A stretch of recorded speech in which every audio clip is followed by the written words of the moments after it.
Monsieur le secrétaire général des Nations Unies, mesdames et messieurs distingués invités, permettez-moi tout d'abord de saluer le secrétaire général des Nations Unies pour son engagement en faveur du Sahel. Ces efforts à nos côtés nous ont permis d'obtenir le soutien du Conseil de sécurité à travers les différentes résolutions, dont la dernière 2480, qui permet à la MINUSMA d'apporter un appui technique et logistique à la force conjointe du G5. Je voudrais également rappeler que la force conjointe, qui est constituée de 5000 hommes, est bien constituée avec les 7 bataillons et mène des opérations dans le respect des droits humains et en conformité avec la mise en place de la composante police.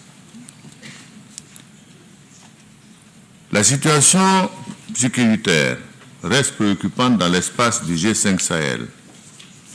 C'est pourquoi, au regard de l'ampleur de la menace et surtout de sa propagation et des risques de contagion vis-à-vis d'autres pays, les États du G5 ne peuvent pas gérer cette situation tout seuls. C'est ainsi que, avec l'Allemagne et la France, nous avons proposé au sommet de Biarritz, les pays du G7,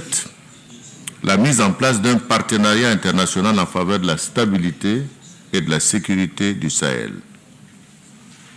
Je voudrais profiter de l'opportunité pour lancer un appel ici et maintenant à tous nos amis et tous les partenaires à se joindre à cette initiative, car la paix et la stabilité du Sahel sont aussi celles de l'ensemble du continent africain et du reste du monde. Nous sommes convaincus qu'une partie de l'enjeu sécuritaire du monde se joue au Sahel, d'où mon insistance pour cet appel. Un appel pour un engagement de tous à nos côtés pour éradiquer à jamais ce phénomène qui nous est imposé également en partie par la déstructuration de l'État libyen. Je voudrais saluer les efforts bilatéraux et multilatéraux et me féliciter des efforts de mutualisation de la sous-région que nous avons connus ces derniers temps, à savoir d'une part l'initiative d'Accra, qui a permis aux pays côtiers de s'associer donc à la lutte contre le terrorisme, mais également à la dernière rencontre de la CEDEAO qui s'est tenue le 14 septembre dernier à Ouagadougou. Je voudrais saluer les décisions courageuses et pertinentes prises par les chefs d'État d'Afrique de l'Ouest pour participer à cette lutte contre le terrorisme dans notre région, avec l'engagement de la mobilisation exceptionnelle de 1 milliard de dollars pour financer les activités de lutte contre le terrorisme et l'extrémisme violent. Ces actions prouvent, s'il en était besoin, l'urgence d'une réponse collective et concertée en soutien aux actions du G5 Sahel et de ses États. J'ai dit tantôt que la question du terrorisme au Sahel est indissociable de la crise libyenne. C'est pour cela que nous avons considéré, aussi bien au niveau du G5, qu'il était impératif, que de la CEDEAO, qu'il était impératif d'impliquer l'Union africaine à la recherche de solutions. C'est pourquoi nous avons réitéré et nous réitérons notre appel au Conseil de sécurité des Nations Unies de nommer un envoyé spécial conjoint ONU-Union africaine en vue de rechercher les meilleures solutions politiques au règlement de la crise libyenne. Chers amis, pour le Mali en particulier et pour notre espace commun de la zone sahélo-saharienne, qu'il me soit permis de réitérer notre soutien au président Ibrahim Boubacar Keïta ainsi qu'à l'ensemble du peuple malien pour les efforts déployés pour un retour à la paix et à l'intégrité du territoire du pays. Je saisis également l'occasion pour saluer l'exceptionnelle mobilisation des pays membres de la médiation internationale, de la communauté internationale et de tous les partenaires pour les efforts consentis pour une sortie de crise dans ce pays frère. Je voudrais rappeler notre soutien à l'accord de paix d'Alger. Je réaffirme notre engagement à contribuer aux efforts de maintien de la paix au Mali, notamment à travers la MINUSMA. Et à ce niveau, Monsieur le secrétaire général des Nations Unies, nous réitérons notre appel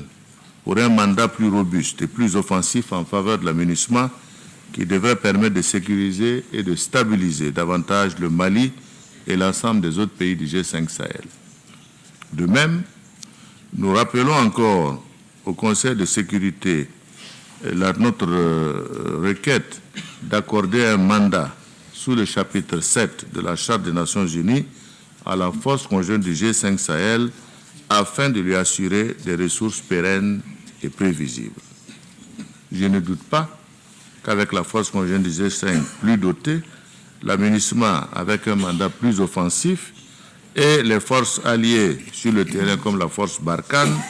dont nous saluons l'action, nous devrons être en mesure de faire face à la menace terroriste dans la région du Sahel. Monsieur le chef d'État, chers invités,